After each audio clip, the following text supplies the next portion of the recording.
गए मुझे एक जिन मिला जो समंदर के अंदर रहता है। समंदर के अंदर जिन्नात बहुत ज्यादा हैं, पानियों के अंदर जिन्नात बहुत ज्यादा हैं, इसलिए पानी के किनारे जिन्नात बहुत ज्यादा होते हैं, इसलिए पानी के किनारे क्राइम रेट ज्यादा होता है, क्रिमिनल दुनिया ज्यादा होती है। अब पानियों के किनारे चेक करना जरा, दरियाओं के किनारे रहने वालों में नेक शरीफ बहुत होते हैं, लेकिन ऐसे लोग बहुत ज्यादा होते हैं जिनमें जराइम की दुनिया हो।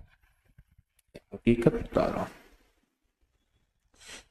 तो कहने लगे कि एक दुर्वेश कहने लगे कि मेरे पास एक जिन आया, बहुत ताकतवर जिन, बहुत बड़ी उम्र का, सदियों पुराना जिन, सदियों पुराना जिन, 1600 साल उसकी उम्र, पुराना जिन, पानी के अंदर रहता था। तो कहने लगा, मैंने उससे पूछा कि पानी के राज बता।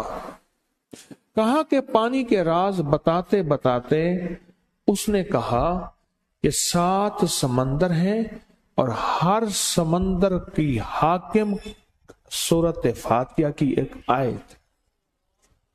7 समंदर हैं और हर समंदर की जो हाकिम है, जो यानी जिस पे समंदरों पे हुक्मरानी करती है जो चीज, वो सूरत फातिहा की आयत है।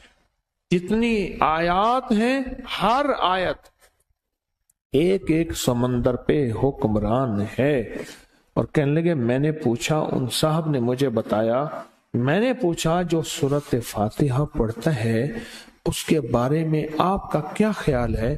कहा कि सूरत फातिहा पढ़ने वाले को 7 समंदर की जितनी भी मखलूक है वो उसकी महबूब बन जाती है और वो दुआ करती है, अल्लाह ये पढ़ता रहे और हमारे ऊपर इनायात की बारिश रहे, या अल्लाह ये पढ़ता रहे और जन्नत और बरकत पाता रहे, या अल्लाह ये पढ़ता रहे और पुरसकून और खुशहाल रहे। और भी बड़ी दुआएं करती है। अब वो हदीस सामने आ गई, फरमाया जो अल्लाह का जिक्र करता है, समंदर की मखलूक भी उसके लिए दुआएं करती है, बिलों की मखलूक भी दुआएं करती है, जमीन की मखलूक भी उसके लिए दुआएं करती है।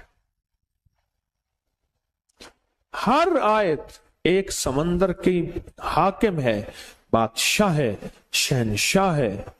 दूसरी आयत दूसरे समंदर की बादशाह और शहनशाह, तीसरी आयत तीसरे समंदर की बादशाह। इस तरह 7 आयत और समंदर की शहनशाह है।